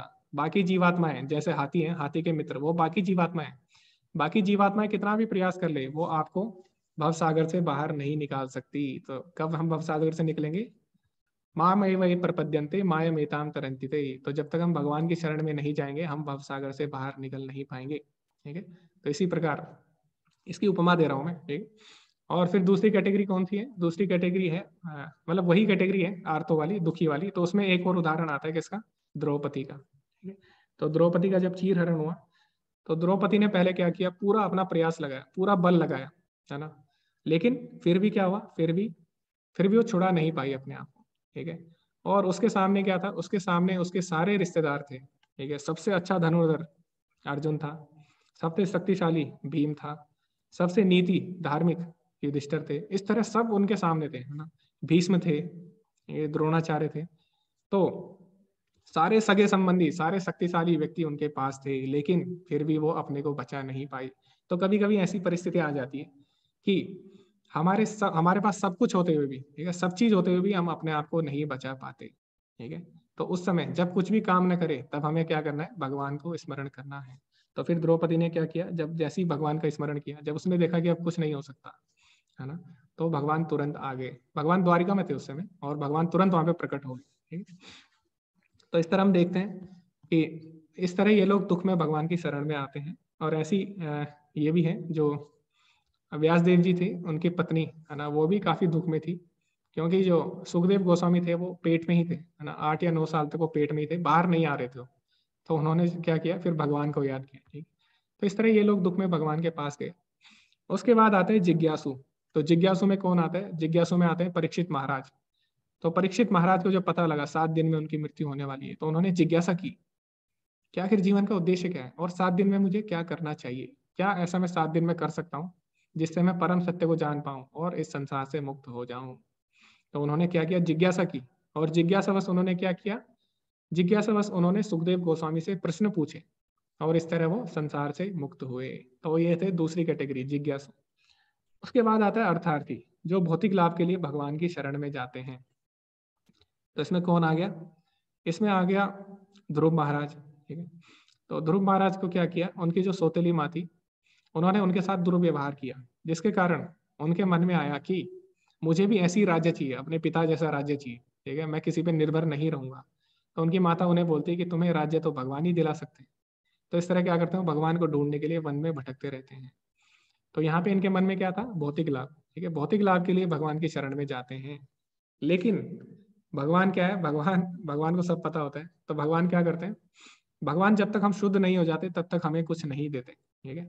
तो भगवान ने क्या किया, जब जब तक जो ध्रुव महाराज थे जब तक वो शुद्ध नहीं हो गए तब तक उन्हें उनके सामने प्रकट नहीं हुए। और जैसी उनकी तपस्या पूरी हुई, जब वो शुद्ध हो गए, जब भगवान उनके सामने प्रकट हुए, फिर भगवान ने उनसे पूछा कि तुम्हें क्या चाहिए।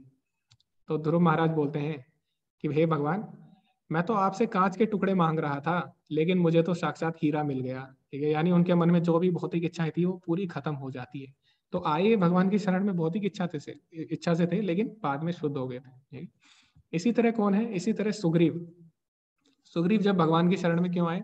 क्योंकि उन्हें अपना राज्य चाहिए था, है ना, अपनी पत्नी वापस चाहिए थी। तो इस तरह ये तीसरी जो कैटेगरी के लोग हैं, तीसरी श्रेणी के लोग हैं, ये भौतिक लाभ के लिए भगवान की शरण में जाते हैं। ठीक है, और जो चौथे लोग आते हैं, चौथी जो श्रेणी के लोग हैं, वो है पूर्ण ज्ञान में जो भगवान की शरण में जाते हैं। तो पूर्ण ज्ञान में जो भगवान की शरण में जाते हैं, उसमें कौन से उदाहरण है? जैसे कि हनुमान जी हो गए। ठीक है, हनुमान जी पूर्ण ज्ञानी है, उन्हें पूरा ज्ञान है ना। तो पूर्ण ज्ञानी, ज्ञानी मतलब सांसारिक ज्ञान नहीं, ज्ञानी मतलब जिसको भगवान के बारे में पूर्ण ज्ञान है। तो इस प्रकार ये 4 प्रकार के लोग भगवान की शरण में जाते हैं। तो लेकिन अच्छा, कुसुम माता जी बोलिए जिज्ञासु हैं वो, और नैना माता जी बोलिए जिज्ञासु सो भगवान की शरण में। ओके, तो अभी भगवान बताएंगे कि इन चारों में से भगवान को कौन सबसे ज्यादा प्रिय है और क्यों प्रिय है, वो भी हम डिस्कस करेंगे। ठीक है, तो 4 तरह के लोग हैं, है ना? लेकिन भगवान को सबसे ज्यादा प्रिय कौन है इनमें से? तो आपको पता लग ही गया होगा, जैसे मैंने जिस प्रकार से उदाहरण दिए। ठीक है, तो इसमें भगवान बताते हैं, तेषां ज्ञानी नित्युक्ता एक भक्तिर्विशिष्यते, प्रियो हि ज्ञानिनो अत्यर्थम अहम सच ममा प्रिय। प्रियो ही ज्ञानिनो अत्यर्थम अहम सच ममा प्रिय। तो भगवान बोलते हैं, इनमें से जो परम ज्ञानी है और जो शुद्ध भक्ति में लगा रहता है, वह सर्वश्रेष्ठ है, क्योंकि मैं उसे अत्यंत प्रिय हूँ और वो मुझे अत्यंत प्रिय है। तो भगवान बोल रहे हैं कि 4 तरह के लोग मेरी शरण में आते हैं, लेकिन जो ज्ञानी है, ऐसा नहीं कि खाली ज्ञानी है, और जो शुद्ध भक्ति में लगा हुआ है, एक भक्ति विशिष्यते, जो ज्ञानी भी है और भक्त भी है, जो यानी ज्ञानी भक्त है, वो मुझे सबसे ज्यादा प्रिय है। ठीक है, तो भगवान ने ऐसा क्यों बोला कि जो ज्ञानी भक्त है वो मुझे सबसे ज्यादा प्रिय है? ऐसा क्यों बोला भगवान ने? आखिर क्या कारण है कि बाकी लोग भगवान ने उनको अलग कर दिया? ठीक है, तो वैसे तो सारे ही लोग उत्तम है। क्यों? क्योंकि सारे लोग किसी ना किसी प्रकार भगवान की शरण में तो आए, लेकिन भगवान बोले ज्ञानी भक्त मुझे सबसे ज्यादा प्रिय है। ऐसा क्यों बोला भगवान ने? तो मैं आपको छोटी सी कहानी सुनाता हूँ। कहानी नहीं है, सच्ची घटना है। तो क्या हुआ, यूरोप में जब वर्ल्ड वार हुआ, ठीक है, विश्व युद्ध हुआ, जब द्वितीय विश्व युद्ध हुआ, प्रथम विश्व युद्ध, जब विश्व युद्ध जब भी होते हैं, तो क्या हुआ, उसमें काफी लोग मारे गए। ठीक है, बहुत सारे लोग मारे गए। तो वो लोग क्या करते थे, वो लोग चर्च में जाया करते थे और डेली प्रार्थना किया करते थे। ठीक है, लेकिन जैसी क्या हुआ, जैसी उनके घर वाले सब परिवार वाले मारे गए, तो क्या हुआ, वो लोग नास्तिक बन गए। ठीक है, तो वो लोग सारे लोग नास्तिक बन गए और उनका भगवान से विश्वास उठ गया। तो ये कहानी मैंने क्यों बताई? क्योंकि बाकी जो 3 लोग हैं, 3 कैटेगरी के जो लोग हैं ज्ञानी के अलावा, वो क्या करते हैं, उन पे कोई भी समस्या आती है तो वो नास्तिक बन जाते हैं। अगर उनकी उनकी इच्छाएं पूरी नहीं होती तो वो क्या करते हैं, उनका भगवान से विश्वास उठ जाता है। तो मान लो कोई आर्त है, यानी कोई दुखी व्यक्ति है, वो भगवान की शरण में गया कि भगवान मैं बहुत ज्यादा दुख में हूँ, है ना, और मेरी बीमारी ठीक कर दीजिए। ठीक है, मान लो गया, लेकिन मान लो उसकी बीमारी ठीक नहीं हुई, तो अब क्या होगा, अब वो नास्तिक बन जाएगा, उसका भगवान से विश्वास उड़ जाता है। ठीक है, तो ये लोग चले जाते हैं, अलग हो जाते हैं। उसके बाद आता है जिज्ञासु। जिज्ञासु क्या करता है, भगवान के बारे में जानने की जिज्ञासा करता है, लेकिन मान लो उसकी जिज्ञासा पूरी नहीं हुई, उसको अगर सही चीज पता नहीं लगी या फिर वो समझ नहीं पाया उस बारे में, तो वो क्या करेगा, वो बोलेगा कि नहीं, भगवान भगवान कुछ नहीं होते, है ना, और उसकी जिज्ञासा समाप्त हो जाएगी। अगर उसकी भी इच्छा पूरी नहीं होगी तो वो भी निकल लेता है। ठीक है, साइड निकल लेता है। उसके बाद आता है अर्थार्थी, यानी जिसको भौतिक लाभ चाहिए होता है। तो मान लो कोई भगवान के पास गया कि भगवान मेरी नौकरी लगवा दो, ठीक है, मेरा एग्जाम आने वाला है, मुझे पास करा दो, और मान लो किसी तरह वो लटक गया, फेल हो गया, तो क्या होगा, उसका भी भगवान से विश्वास उठ जाएगा। वो बोलेगा भगवान भगवान कुछ नहीं होता, अगर भगवान होते तो मैं पास हो जाता। ठीक है, तो ये जो 3 तरह के लोग हैं, आर्तु, जिज्ञासु, अर्थार्थी, इनके साथ क्या होता है, इन पे जब भी कोई विपदा आती है, ये लोग निकल लेते हैं। ठीक है, भगवान को छोड़ देते हैं, भूल जाते हैं। लेकिन जो पूर्ण ज्ञान में है और भगवान की भक्ति कर रहा है, जैसे हनुमान जी है, ठीक है, कितनी भी विपदा आ जाए, कुछ भी आ जाए, तो वो क्या बोलते हैं, ये तो सब प्रभु की इच्छा है, प्रभु ही कर रहे हैं। ठीक है, तो जैसे कुंती महारानी है, कुंती महारानी भागवतम में बोलती है कि हे भगवान मुझे और दुख दीजिए, क्योंकि हो सकता है मैं सुख में आपको भूल जाऊं, तो जब तक मेरे मेरे जीवन में दुख रहेंगे मैं आपको याद तो करती रहूंगी कम से कम। तो इस प्रकार जो भगवान के शुद्ध भक्त होते हैं, उन पे भले ही कितने भी दुख आ जाए वो भगवान को कभी नहीं छोड़ते। तो इसीलिए भगवान बोल रहे हैं जो ज्ञानी यानी जिनको पूर्ण ज्ञान है और जो भक्ति में लगे हुए हैं वो मुझे सबसे ज्यादा प्रिय है। ठीक है, ओके। लेकिन ऐसे लोगों का क्या होगा जो लोग ज्ञानी तो हैं लेकिन भक्ति नहीं कर रहे हैं, यानी जिनको वेदों का ज्ञान है, जिन्होंने वेद पढ़ लिए हैं, सब चीज पढ़ लिए लेकिन फिर भी भक्ति नहीं कर रहे। तो भगवान क्या बोलते हैं उनके बारे में, बहुनाम जन्मनाम अन्ते ज्ञानवान माम प्रपद्यते वासुदेवः सर्वम इति स महात्मासु दुर्लभा। अनेक जन्म जन्मांतर के बाद जिसे सचमुच ज्ञान होता है वह मुझको समस्त कारणों का कारण जानकर मेरी शरण में आता है, ऐसा महात्मा अत्यंत दुर्लभ है। तो भगवान बोले जो अपनी बुद्धि से मुझे समझना चाहता है बिना भक्ति के, बिना गुरु के शरण में जाए, तो ऐसे ज्ञानी को क्या होता है, बहुनाम जन्म नाम अंते, बहुत जन्म लग जाते हैं उनको मेरी शरण में आने में। ठीक है, और ये समझने में कि वासुदेव सर्वमिति, कि वासुदेव भगवान कृष्ण ही सब कुछ है। भगवान बोले ऐसे महात्मा लोग बहुत ही दुर्लभ होते हैं, सुदुर्लभा, सुदुर्लभा यानी बहुत ही ज्यादा दुर्लभ होते हैं। ठीक है, जो ये जानते हैं कि भगवान कृष्ण ही सब कुछ है, ऐसे महात्मा बहुत ही दुर्लभ होते हैं। ठीक है, और जो अपनी बुद्धि से भगवान को समझना चाहता है, ठीक है, उनको बहुत ज्यादा जन्म लग जाते हैं भगवान को समझने में। तो जैसे मैंने आपको पहले भी बताया था, ब्रह्मा जी क्या बोल रहे हैं, वेदेषु दुर्लभम अदुर्लभम आत्मभक्तो गोविंदम आदि पुरुषम तम हम भजामि। यानी वेदों के द्वारा भी भगवान को समझना बहुत ही दुर्लभ है, लेकिन भक्ति के द्वारा समझना बहुत ही आसान है। अब भगवान बोले ठीक है, कुछ ऐसे लोग हैं जो किसी न किसी प्रकार मेरी शरण में तो आते हैं, भले ही वो दुख में आए, भले ही वो जिज्ञासावश आए, या भले ही किसी भी कारण से आए, मेरी शरण में तो आते हैं वो कम से कम। ठीक है, लेकिन कुछ लोग ऐसे हैं जो मेरी शरण में नहीं आते हैं। ठीक है, वो क्या करते हैं, मेरी शरण में ना आके देवी देवताओं की शरण में चले जाते हैं। तो ऐसा क्यों होता है भगवान वो भी बताते हैं। ठीक है, तो भगवान बोलते हैं जिनकी बुद्धि भौतिक इच्छाओं द्वारा मारी गई है वे देवताओं की शरण में जाते हैं और वे अपने अपने स्वभाव के अनुसार पूजा विशेष विधि विधानों का पालन करते हैं। तो भगवान क्या बोल रहे हैं, जिनको भौतिक इच्छा, जिनकी बुद्धि भौतिक इच्छाओं द्वारा हर ली गई है, तो वे क्या करते हैं, देवी देवताओं की शरण में जाते हैं और अपने अपने स्वभाव के अनुसार पूजा करते हैं। ठीक है, तो आज भी ऐसा होता है, जैसे कि हमें कुछ चाहिए होता है तो उसके लिए हम विशेष एक देवता के पास जाते हैं ना, हमें ये चीज चाहिए होती है तो उसके लिए ये देवता है, ये चीज चाहिए होती है तो उसके लिए ये देवता है ना, ऐसे हमने बना रखा है।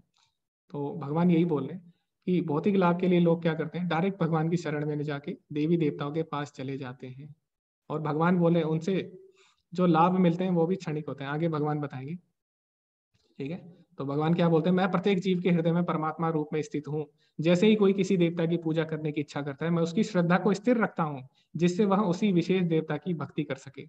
तो भगवान बोले अगर कोई देवताओं की शरण में जाता है तो ऐसा नहीं है कि मैं उससे जलता हूँ। ठीक है, भगवान क्यों जलेंगे किसी से, भगवान बोलते हैं समोहम सर्वभूतेषु, यानी मैं सबके लिए समान रहता हूँ। तो लेकिन भगवान क्या बोल रहे हैं, मैं उनकी श्रद्धा बनाए रखने के लिए उन देवताओं को फल देता हूँ। ठीक है, तो देवताओं से जो हमें फल मिल रहा है वो भगवान के द्वारा ही आता है। क्यों, क्योंकि ताकि हमारा उस विशेष देवता में श्रद्धा बनी रहे, है ना। वरना ऐसा होगा, मान लो देवता है, देवता क्या है, देवता लोग भगवान के सेवक है ना, भगवान के सेवक हैं। अगर हम उनसे कुछ मांगते हैं तो हमारा क्या होता है, देवता से श्रद्धा उठ जाएगी, है ना। और भगवान नहीं चाहते कि जो मेरे सेवक है उनसे किसी की श्रद्धा उठे, तो भगवान क्या करते हैं, भगवान देवताओं के थ्रू हमें वो चीज दे देते हैं, देवताओं के द्वारा। ठीक है, तो जो भी चीज हमें देवताओं से भी मिल रही है ना, वो भी किसके द्वारा आ रही है, भगवान के द्वारा ही आ रही है। तो भगवान क्या बोल रहे हैं, ऐसी श्रद्धा से समन्वित यहाँ विशेष देवता की पूजा करने का यत्न करता है और अपनी इच्छा की पूर्ति करता है, किंतु वास्तविकता तो यह है कि ये सारे लाभ केवल मेरे द्वारा ही प्रदत्त है। तो देवी देवता हमें जो चीज दे भी रहे हैं वो किसके द्वारा आ रही है, भगवान के द्वारा ही आ रही है। आगे भगवान क्या बोलते हैं, अल्प बुद्धि वाले व्यक्ति देवताओं की पूजा करते हैं और उन्हें प्राप्त होने वाले फल सीमित तथा क्षणिक होते हैं। तो भगवान क्या बोल रहे हैं, ऐसे लोग जो भौतिक लाभ के लिए देवी देवताओं के पास जाते हैं वो अल्प बुद्धि वाले हैं, अल्प मेधसाम। ठीक है, अल्प मेधसाम यानी अल्प बुद्धि वाले हैं। क्यों ऐसा भगवान बोल रहे हैं, क्योंकि मान लो आप किसी भौतिक लाभ के लिए देवी देवता की शरण में गए, ठीक है, लेकिन उनसे जो भौतिक लाभ मिल रहा है वो क्षणिक है ना। और उससे क्या होता है, उससे हमारा लालच और ज्यादा बढ़ जाता है। जैसे हिरण्यकश्यप हुए, ठीक है, उसने क्या किया, ब्रह्मा जी से उसने सारी चीजें मांग ली, है ना। और रावण ने भी क्या किया, अलग अलग देवी देवताओं से सारी चीजें ले ली। तो उनके क्या हुआ, उनका जो लालच है, जो लोभ है और ज्यादा बढ़ गया। ठीक है, और ज्यादा भोग करने लग गए। और इससे क्या हुआ, इससे एक दिन उन्हीं का पतन हो गया। ठीक है, तो अगर हम मान लो अभी देवी देवता के पास गए, हमने उससे कुछ भौतिक लाभ माना, तो क्या होगा, अगली बार हम कुछ और चीज मांगने जाएंगे, लेकिन हमें पता है एक दिन सारी चीजें खत्म हो जानी है। ठीक है, सब चीज क्षणिक होती है ना। तो भौतिक लाभ क्षणिक होते हैं। तो इसीलिए भगवान बोल रहे हैं जो बुद्धिमान व्यक्ति होगा वो टेम्पररी चीज नहीं मांगेगा। ठीक है, वो क्षणिक चीज नहीं मांगेगा। तो बुद्धिमान व्यक्ति क्या होगा, जो शाश्वत आनंद ढूंढेगा, ठीक है, क्षणिक आनंद नहीं ढूंढेगा। तो भगवान क्या बोलते हैं, किंतु मेरे भक्त अंततः परम धाम को प्राप्त होते हैं। देवताओं की पूजा करने वाले देवलोक को जाते हैं, किंतु मेरे भक्त अंततः मेरे परम धाम को प्राप्त होते हैं। तो जो देवताओं के लोक हैं वो भी क्या है, क्षणिक है, ठीक है। तो आगे हम पढ़ेंगे कल के अध्याय में, उसमें भगवान क्या बोलते हैं, आ ब्रह्म भुवनात् लोका पुनरावर्तिनो अर्जुना, यानी जो ब्रह्मा जी तक जितने लोग हैं, देवलोक से लेके ऊपर ब्रह्मा जी तक या नीचे पाताल लोग है, भगवान क्या बोल रहे हैं, आ ब्रह्म भुवनात् लोका पुनरावर्तिनो अर्जुना, यानी उनमें जन्म मृत्यु का चक्कर लगा रहता है, ठीक है, वो भी भौतिक संसार में ही आता है। तो उससे क्या होता है, अगर हम देवताओं के लोक में भी चले जाते हैं तो वो भी क्षणिक होता है, ठीक है। अगर हम स्वर्ग लोक में भी चले जाते हैं तो वो भी क्षणिक होता है। क्षीणे पुण्य मृत्यु लोकम विशंति, जैसे हमारे पुण्य खत्म होते हैं हम वापस आ जाते हैं। तो जो बुद्धिमान मनुष्य होगा वो क्या करेगा, वो क्षणिक चीज नहीं ढूंढेगा, ठीक है, वो परमानेंट चीज ढूंढेगा, परमानेंट सॉल्यूशन। तो अब क्या होता है, भगवान ये नहीं बोल रहे कि देवी देवताओं की पूजा नहीं करनी चाहिए, मतलब हमें भौतिक लाभ के लिए देवी देवताओं की शरण में नहीं जाना चाहिए, अगर जाते भी हैं तो शुद्ध भक्ति के लिए जाना चाहिए, ठीक है, वरना हमारा ही पतन हो जाएगा, ठीक है। तो भगवान हमारी भलाई के लिए ही ये बोल रहे हैं, ठीक है। तो क्योंकि भगवान हमारे पिता है इसीलिए भगवान हमें समझा रहे हैं, ठीक है। तो ये बात भगवान ने बोली, ठीक है। तो हमें क्या करना है, हमें भगवान की शक्ति नहीं चुननी, हमें भगवान को चुनना है। तो जो जो लोग भगवान की शक्ति चुनते हैं वो क्या करते हैं, उनका नाश हो जाता है। जो बिना शक्तिमान के शक्ति को चुनते हैं उनका नाश हो जाता है। तो जब हम देवी देवताओं के पास भौतिक इच्छा से जा रहे हैं तो हम क्या कर रहे हैं, भगवान की पॉकेट पे हमारा ध्यान है ना, हम भगवान की शक्ति चाहते हैं, भगवान को नहीं चाह रहे हैं, ठीक है। तो जैसे कि आपने देखा होगा अर्जुन है और दुर्योधन है, तो दोनों भगवान की शरण में गए, लेकिन दुर्योधन ने क्या किया, दुर्योधन ने भगवान की शक्ति मांगी, भगवान की अक्षणी सेना मांग ली, और अर्जुन ने क्या किया, अर्जुन ने भगवान को चुना, ठीक है। तो एक ने भगवान की शक्ति को चुना यानी भौतिक लाभ को चुना, और एक ने क्या किया, भगवान को चुना। तो क्या हुआ, विजय किसकी होती है, जो भगवान को चुनता है, ठीक है। इसी तरह रावण भी है, रावण ने क्या किया, रावण सीता को चाहता था, सीता माता को चाहता था, भगवान की शक्ति, लेकिन भगवान को नहीं चाहता था, ठीक है। तो जो लोग भी भगवान की शक्तियों की तरफ आकर्षित होते हैं, भौतिक लाभ की तरफ आकर्षित होते हैं, उनका क्या होता है, पतन हो जाता है, ठीक है। तो बुद्धिमान व्यक्ति क्या होगा, बुद्धिमान व्यक्ति भगवान को ही चुन लेता है, ठीक है। तो अगर हम भगवान को ही चुन ले तो सारी चीजें क्या होता है, अपने आप संतुष्ट हो जाती है, ठीक है। जैसे विभीषण है, तो विभीषण को सारी चीजें मिल गई जो रावण को इतनी तपस्या करने के बाद जो मिली, वो विभीषण को भगवान की शरणागति से ही मिल गई, ठीक है। तो बुद्धिमान व्यक्ति क्या करेगा, भगवान को ही चुनेगा। जैसे हनुमान जी है, हनुमान जी को सारी सिद्धियां प्राप्त है, ठीक है, सारी सिद्धियां प्राप्त है, उन्हें अमरता का वरदान भी मिल गया, जो कि बड़े बड़े असुरों को नहीं मिलता, करोड़ों करोड़ जन्म तक तपस्या करने के बाद भी। तो इस तरह भगवान की जो भक्ति करता है उसको सारे लाभ अपने आप ही मिल जाते हैं, लेकिन भगवान तब तक वो चीज हमें नहीं देते जब तक हम शुद्ध नहीं हो जाते, ठीक है।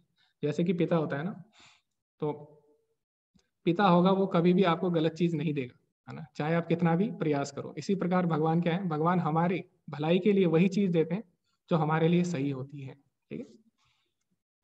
तो आगे बढ़ते हैं। तो भगवान बोल रहे हैं आगे, क्या बोलते हैं, लेकिन कुछ ऐसे लोग भी हैं, अब ये लोग हैं, ये तो धार्मिक लोग हैं, ठीक है। तो ठीक है, देवी देवता की शरण में जाते हैं, ये धार्मिक लोग हैं, लेकिन कुछ ऐसे भी लोग हैं, कैसे, बुद्धिहीन मनुष्य मुझको ठीक से ना जानने के कारण सोचते हैं कि मैं यानी भगवान कृष्ण पहले निराकार था और अब मैंने इस स्वरूप को धारण किया है। वह अपने अल्प ज्ञान के कारण मेरी अविनाशी तथा सर्वोच्च प्रकृति को नहीं जान पाते, ठीक है। अव्यक्तम व्यक्तिमापन्नम मन्यते माम अबुद्धया, अबुद्धया यानी कम बुद्धि वाले, यानी बुद्धिहीन मनुष्य क्या सोचते हैं कि भगवान कृष्ण पहले क्या थे, निराकार थे।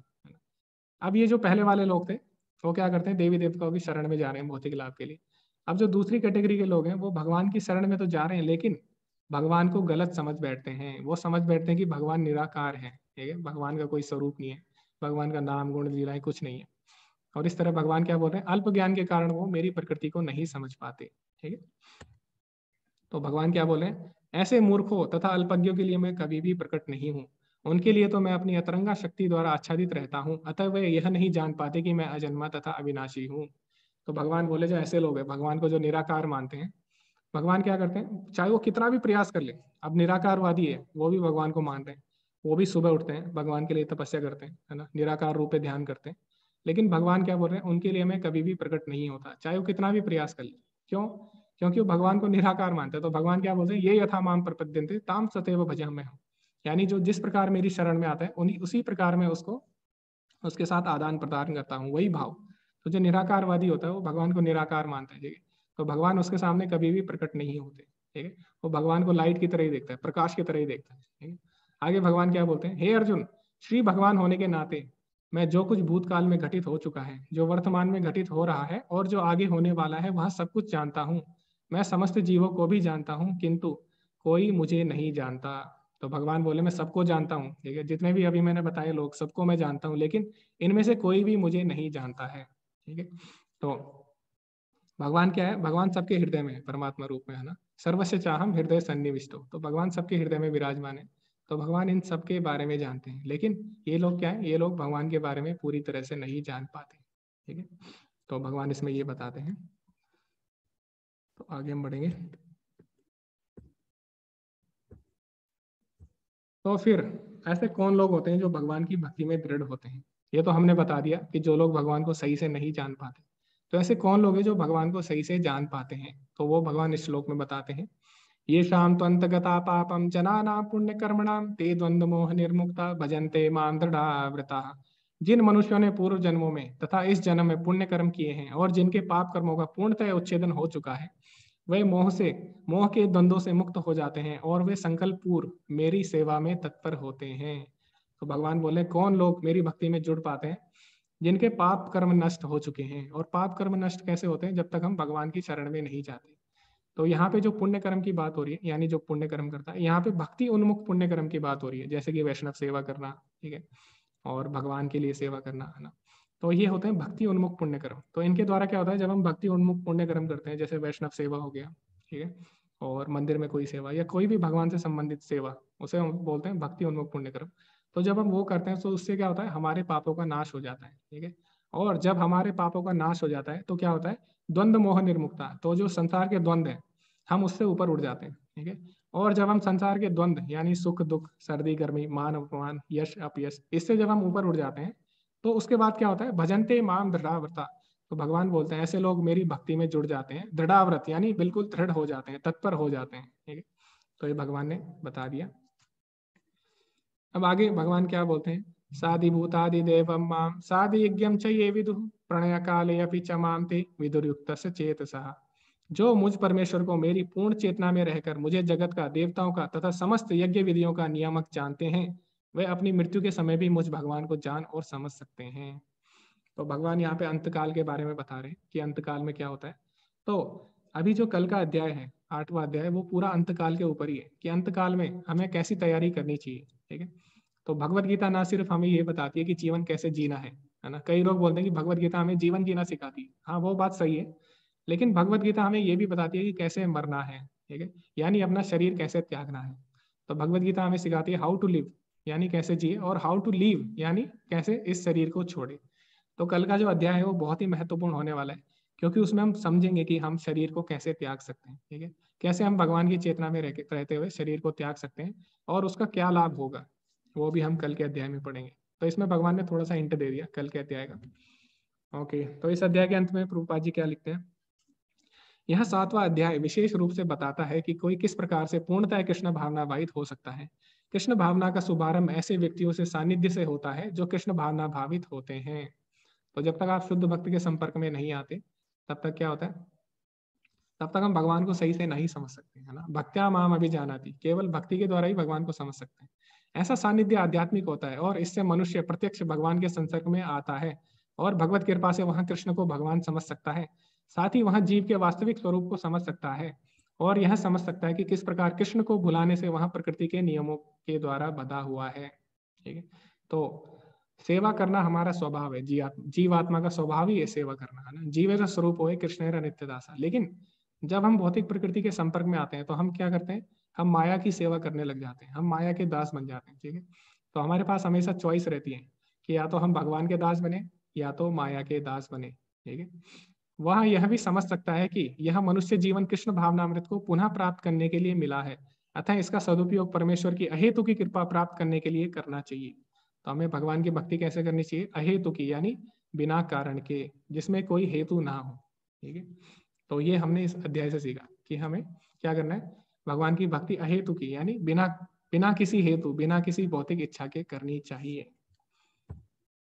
तो एक बार हम इस अध्याय की समरी पढ़ लेते हैं, इस अध्याय का सारांश। तो सबसे पहले कृष्ण ने अपने ज्ञान के बारे में बताया, ज्ञान की महिमा, ठीक है, तत्शृणु। उसके बाद भगवान ने क्या बताया, अपनी ऊर्जाओं के बारे में। भगवान ने अपनी शक्तियों के बारे में बताया, अपरा और पराशक्ति के बारे में। उसके बाद भगवान बताते हैं कि भगवान कौन लोग हैं जो भगवान की शरण में जाते हैं, 4 प्रकार के, और कौन है जो 4 प्रकार के लोग भगवान की शरण में कभी नहीं जाते। उसके बाद भगवान ने बताया क्यों कुछ लोग देवताओं की तरफ आकर्षित हो जाते हैं, ठीक है। और उसके बाद भगवान ने बताया निराकारवाद के बारे में भी बताया कि निराकारवादी किस तरह से भगवान की शरण में जाते हैं, और ये भी बताया फिर कि किस तरह हम भगवान की भक्ति में दृढ़ हो सकते हैं। तो इस प्रकार ये 7वां अध्याय समाप्त होता है। तो धन्यवाद आप सभी का। किसी का कोई क्वेश्चन है आप लोग पूछ सकते हैं। हरे कृष्ण। ओके, आज तो बहुत लोगों के क्वेश्चन होंगे। तो सबसे पहले नंदा माता जी कुछ पूछना चाहती है जी, सॉरी नदिया माता जी। जी माता जी, हरे कृष्ण। हरे कृष्ण गुरु जी। जी माता जी। जी प्रभु जी, आज आपने भगवान की शक्तियों का वर्णन बताया था, अपरा शक्ति और अपरा शक्ति, और एक भगवान जी की तटस्थ शक्ति के बारे में भी हमने सुना है। तो आप थोड़ा सा इसके बारे में बता दिए। अपरा शक्ति में तो ये भौतिक माया आ गई, पराशक्ति में मतलब क्या, बहुत भगवान की आध्यात्मिक प्रकृति, और तटस्थ शक्ति। हाँ जी माता जी, तो तटस्था में वही आ गया। मतलब इनको अलग अलग नाम से, अलग अलग नाम से जाना जाता है। कई लोग बहिरंगा भी बोलते हैं, कई लोग अंतरंगा शक्ति भी बोलते हैं। इस तरह इनके अलग अलग नाम है। जैसे मैंने सिंपल भाषा में बताया, जड़ और चेतन, ठीक है। तो अगर आपको सिंपल समझना है तो जैसे जड़ जड़ प्रकृति और चेतन प्रकृति, तो इस तरह हम इन्हें सिंपल रूप से समझ सकते हैं। वरना इनके अलग अलग नाम है ना, तटस्था, बहिरंगा, अंतरंगा, इस तरह अलग अलग नाम है इनके। नहीं, इनके अंदर कौन कौन सी प्रकृतियां आती है, मैं ये पूछना चाह रही हूँ। जैसे माया जगत जो है ये हाँ बहिरंगा शक्ति में आता है भगवान जी की, जी अंतरंगा जी। शक्ति राधा रानी हो गई भगवान जी की, और हाँ, तटस्थ शक्ति प्रभु जी तीसरा जो होता है। तटस्था मुझे लगता है माता जी इसी को बोलते हैं शायद, जो पराशक्ति है भगवान की, शायद उसी को तटस्था बोलते हैं। मतलब इनके अलग अलग क्लासिफिकेशन है, अलग अलग नाम है। कई जगह बहिरंगा बोलते हैं, जैसे मैंने बताया बहिरंगा को जड़ भी बोला जाता है। तो इस तरह मतलब इनके अलग अलग नाम है, ठीक है। ठीक तो मैं प्रभु जी। इसके बारे में सर्च करूंगा, फिर मैं आपको बताऊंगा, ठीक है। हरे कृष्ण प्रभु जी। जी माता जी, हरे कृष्ण। ओके, अगला क्वेश्चन है काली चरण प्रभु जी का। हरे कृष्ण प्रभु जी। प्रभु जी, अभी ना आपने बताया कि भगवान जो है साकार रूप में, निराकार रूप में यदि कोई पूजा करता है तो उसकी व्यर्थ है। तो व्यर्थ उसका नहीं है, कोई व्यर्थ नहीं है करोड़ों प्रभु जी। करोड़ों हाँ वर्ष उनको, बाद भी आप उसको नहीं पा सकते हैं। हाँ उनको बहुत समय लग जाता साकार है। रूप, बिल्कुल साकार रूप में आप जल्दी पा सकते हैं। तो उसका हम्म। साकार रूप कौन सा है? यदि हम कृष्ण को कहें तो कृष्ण तो स्वयं एक अवतार ही है, वो विष्णु के अवतार हैं। नहीं, तो ये जो जी आप भागवतम पढ़ेंगे हम लोग, ठीक है, आगे एडवांस लेवल में। तो कृष्ण को पूर्ण अवतार बोला जाता है। पूर्ण यानी पूर्ण, कंप्लीट, ठीक है। तो बाकी है जैसे राम जी है, उनको पुरुषोत्तम, ठीक है। और लेकिन कृष्ण को पूर्ण पुरुष बोला गया है, ठीक है। और अगर आप भागवतम पढ़ेंगे तो उसमें साफ साफ 22-23 मतलब अवतारों के बारे में बताने के बाद व्यासदेव जी क्या बोलते हैं, एता चाम सकला पुंसा कृष्णस्तु भगवान स्वयं। यानी जो जितने भी मैंने अभी तक अवतार बताए ये भगवान की अंश कलाएं हैं, लेकिन कृष्णस्तु भगवान स्वयं, ठीक है। भागवतम में ऐसा आता है। तो भागवतम जब हम पढ़ेंगे उसके उसमें हम समझेंगे, ठीक है, किस प्रकार कृष्ण से अलग अलग अवतार आते हैं, ठीक है प्रभु जी। ओके, हरे कृष्ण। ओके, तो ब्रह्म संहिता में भी ऐसा आता है, रामादि मूर्तिषु कल नियमेन तिष्ठन् नानावतार अक्रोधम भुवनेषु किंतु कृष्णः स्वयं समभवत् परम पुमान्यो गोविंदम आदि पुरुषम तमहम भजामि। तो उसमें बोलते हैं कि रामादि मूर्तिषु यानी राम, नरह, वरसिंह आदि अवतार भगवान के होते हैं। कला नियमेन तिष्ठन् नाना अवतारम अक्रोध भुवनेषु किंतु, यानी पृथ्वी पे भगवान के अलग अलग अवतार होते हैं, है ना। कृष्णा स्वयं अभवत समभवत परम पुमानम, लेकिन कृष्णा क्या है, परम पुमान, परम पुरुष है, ठीक है। तो ऐसा बहुत जगह रेफरेंस आता है। तो उनके बारे में हम जानेंगे आगे एडवांस लेवल के कोर्स में। और ब्रह्म संहिता में ये भी आता है कि विष्णुर महान स इह यस्य कला विशेषो गोविंदम आदि पुरुषम तमहम भजामि, यानी महाविष्णु जिनकी एक कला है। तो विष्णु भी 3 तरह के होते हैं, है ना। तो अगर हम बोलते हैं कृष्ण विष्णु के अवतार है, तो कौन से विष्णु के अवतार है? विष्णु तो 3 तरह के हैं, गर्भोदक्षाई है, महाविष्णु है, क्षीरोदक्षाई विष्णु है। तो फिर कौन से विष्णु के अवतार है कृष्ण? तो वहां पे क्वेश्चन आ जाता है फिर, ठीक है। तो इसीलिए हम ये चीज, सारी जो चीजें हैं ये हम भागवतम में दिए अच्छी तरीके से। तो जब हम भागवतम पढ़ेंगे तो उसमें हम सीखेंगे ये चीज। किसी का कोई क्वेश्चन है तो आप पूछ सकते हैं, वरना फिर हम एंड करते हैं।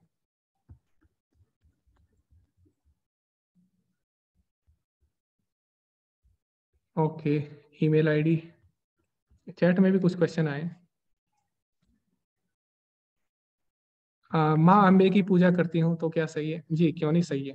आप, मैंने बोला ना, आप कोई भी देवता की पूजा कर रहे हैं, भगवान ये नहीं बोलते कि देवताओं की पूजा मत करिए। भगवान बोल रहे हैं कि आप भौतिक लाभ के लिए देवताओं की जो पूजा कर रहे हैं वो गलत है। क्यों? क्योंकि भौतिक आप चीजें मांग रहे हो देवी देवताओं से, एक दिन खत्म हो जाएंगी। ठीक है, तो एक छोटी सी कहानी मैं सुनाता हूँ आपको। तो जब भगवान ने नरसिंह अवतार लिया और भगवान ने क्या किया, हिरण्यकश्यप का वध किया। तो उसके बाद जो प्रहलाद महाराज थे उनसे भगवान ने बोला कि हे प्रहलाद, तुम्हें क्या चाहिए? तो पता है प्रहलाद महाराज ने क्या बोला? प्रहलाद महाराज ने बोला, हम तो असुर हैं, हम तो असुर हैं, क्योंकि प्रहलाद महाराज क्या है, असुर असुर कुल में थे ना। तो उन्होंने बोला मैं असुर हूँ, और असुर का तो स्वभाव ही है कुछ ना कुछ मांगना। ठीक है, भौतिक लाभ मांगना। और मैंने ये भी देख लिया है कि भौतिक चीजें मैं कितनी भी मांग लूं, आप उसको एक क्षण में खत्म कर दोगे। तो जैसे उन्होंने एग्जाम्पल भी दिया, जैसे मेरे पिता हैं हिरण्यकशिपु, उन्होंने इतनी भौतिक चीजें इकट्ठा की, उन्होंने देवताओं को भी अपना दास बना दिया, लेकिन वो आपने एक सेकंड में खत्म कर दिया, एक ही क्षण में आपने खत्म कर दिया। हे भगवान, इसीलिए मैं आपसे भौतिक चीजें नहीं मांगूंगा, अब मैं आपसे आपको ही मांग लूंगा। ठीक है, तो ये हमें समझना चाहिए। भगवान ऐसा बोल रहे हैं कि आप देवी देवताओं के पास जाते हो तो उनसे भौतिक चीजें मत मांगो, उससे आप और फंस जाओगे संसार में। ठीक है, और बंधन में फंस जाओगे। तो आप भगवान की शुद्ध भक्ति मांगो। ठीक है, किसी देवी देवता के पास जा रहे हो, और अगर आप किसी देवी देवता की पूजा कर रहे हो, उसे छोड़ना नहीं चाहिए, बल्कि हमें क्या करना है, कृष्ण को जोड़ना है ना। अब देवी देवता ये तो नहीं बोल रहे ना कि आप कृष्ण की पूजा करोगे तो हम बुरा मान जाएंगे, ऐसा तो नहीं होता, वो तो और ज्यादा खुश हो जाएंगे। ठीक है? तो हमें कृष्ण को जोड़ना है, किसी को छोड़ना नहीं है। ओके, तो आप करते रहिए जिसकी भी पूजा कर रहे हैं, इसमें कोई बुरी बात नहीं है। ओके जी, ओके ठीक है माता जी, मैं आपको मेल कर दूंगा। महेश्वर तो शिव है, तो कृष्णा महेश्वर कैसे? हमने कभी भी कृष्ण को महेश्वर नहीं सुना। इसमें बोला है भगवान ने सर्वलोक महेश्वरम। तो आप अगर पढ़ेंगे कौन सा 5वां अध्याय का 29वां श्लोक पढ़ेंगे, तो उसमें भगवान ने क्या बोला है, सर्वलोक महेश्वरम, यानी सारे लोगों के स्वामी। ठीक है, तो शिव जी, ठीक है, सही बात है, शिव जी महेश्वर है ना। तो ऐसे इसमें कोई बुरी बात नहीं है। तो जब भगवान 3 रूपों में विस्तृत होते हैं, है ना, ब्रह्मा विष्णु महेश में, तो जब हम किसी भी इनकी स्तुति कर रहे हैं, तो एक तरह से हम इनडायरेक्टली भगवान की ही स्तुति कर रहे हैं ना, एक तरह से। तो सब एक ही है ना, एक होते हुए भी सब अलग है, इसी को अचिंत्य बोलते हैं। ठीक है, तो भगवान क्या करते हैं, मैंने बताया था ना, अनादिम अनंत रूपम। भगवान एक है, अद्वैतम अच्युतम, लेकिन क्या करते हैं, अपने आप को अनंत रूपों में विभक्त कर देते हैं। ठीक है, इसीलिए वो एक होते हुए भी, अलग होते हुए भी एक है। ठीक है, तो हमें ऐसे नहीं करना चाहिए, भेद नहीं करना चाहिए। ओके, किसी का कोई क्वेश्चन नहीं है अब शायद, ना चैट में है ना ऊपर है। ठीक है, हम सब फिर एंड करते हैं इसी के साथ। जी ध्रुव, हरे कृष्णा। वैष्णव नाम मंत्र बोलना की जी जी बोलिए, फिर हम एंड करते हैं। कांशा कब तरो तरो विश्व कृपा सिंधुई वचा पतितानां पावनेभ्यो वैष्णवेभ्यो नमो नमः। अनंत कोटि वैष्णव की जय। जय लीला प्रभुपाद की जय। जय, हरे कृष्णा। धन्यवाद आप सभी का।